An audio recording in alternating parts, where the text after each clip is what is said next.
Our major weapon of struggle against apartheid oppression and exploitation is our people organized into mass formation of the democratic movement. Nelson Mandela ایک رنگ برنگی مخالف کارکن اور جنوبی افریقہ کے پہلے سیاہ فام صدر تھے۔ منڈیلا 18 جولائی 1918 کو دیہی گاؤں غبن میں پیدا ہوئے تھے جو ٹیمبو شاہی خاندان کی اولاد تھے اور ان کے والد منڈیلا کے مقامی سربراہ کے طور پر خدمات انجام دیتے تھے۔ دیندار عیسائی ماں نے اسے ایک میتھوڈسٹ اسکول میں داخل کرایا جہاں اس کے والد کی موت کے بعد اسے انگریزی نام نیلسن دیا گیا۔ 12 سالہ منڈیلا کو ٹیمبو بادشاہت کے مرکز میں لایا گیا جس کی پرورش شاہی خاندان میں رہنے والے کنگز ریجنٹ نے کی، جس نے منڈیلا کو سیاہ فام قیادت کی طاقتور مثالوں سے روشناس کرایا جو زندگی بھر اثر و رسوخ کا باعث بنی رہی، اور منڈیلا نے سینٹ کالج یونیورسٹی میں تعلیم حاصل کی۔ جونسبرگ میں وٹ واٹر سرینڈ اسکول کا واحد سیاہ فام طالب علم اور نسل پرستی کا اکثر ہدف۔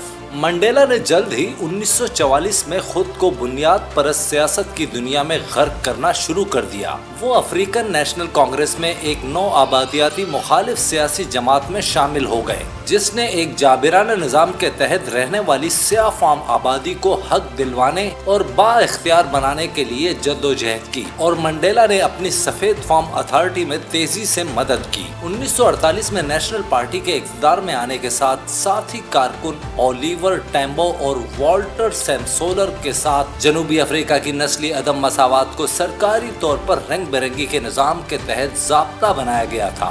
حکومت نے قانون سازی کی جس نے امتیازی سلوک کو ادارہ جاتی شکل دی اور اقلیتی سفید فام آبادی کی بالادستی کو نافذ کیا، اور ANC 1948 کی مہم کا آغاز کیا۔ غیر متشدد راست کارروائیوں نے سیاہ فام ہندوستانی اور کمیونسٹ اتحاد کو مربوط سول نافرمانی کے ذریعے متحد کرتے ہوئے نیشنل پارٹی نے منڈیلا کو جیل میں ڈالنے اور ANC سے ان پر پابندی لگانے کی کوششوں پر تیزی سے کریک ڈاؤن کیا۔ اس سے پہلے کہ یہ مہم 1956 میں ختم ہو گئی تھی، منڈیلا اور 155 ساتھیوں پر غداری کا مقدمہ چلایا گیا جبکہ وہ مجرم قرار پائے۔ 1961 میں مسلح مزاحمت کے بغیر اس نے MK کی ایک عسکری شاخ بنائی جس نے حکومت اور اس کی فوج کے خلاف تہذیب کاری کی ٹارگیٹڈ کارروائیاں کی۔ MKS گوریلا حکمت عملی کارگر تھی، لیکن اگست 1962 میں منڈیلا کو سازش کے الزام میں گرفتار کر لیا گیا اور اسے عمر قید کی سزا سنائی گئی۔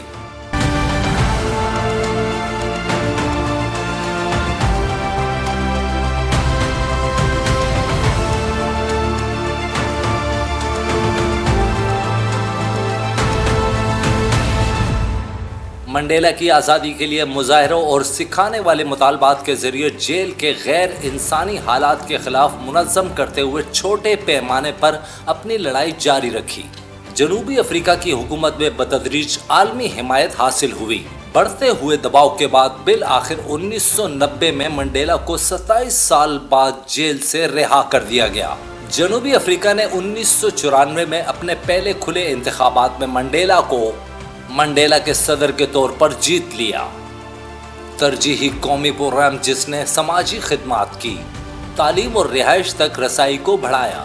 ان کی انتظامیہ نے سچائی اور مثالیتی کمیشن بھی قائم کیا جس نے 1999 میں اپنی پہلی مدت کے اختتام پر نسل پرستی کے تحت ہونے والی انسانی حقوق کی خلاف ورزیوں کی تحقیقات اور ان کا مقابلہ کرنے کے لیے کام کیا۔ منڈیلا نے سیاست سے ریٹائرمنٹ لے لی، خاص طور پر ایڈز کے بحران کے نتیجے میں اپنی زندگی کے اختتام تک سرگرمی سے وابستہ رہے۔ 95 سال کی عمر میں سانس کا انفیکشن ہونے کی وجہ سے ان کی موت واقع ہوئی۔ اب بھی اپنی قوم کے باپ اور مشکل سے جیتی گئی آزادی کی بین الاقوامی علامت کے طور پر کھڑا ہے۔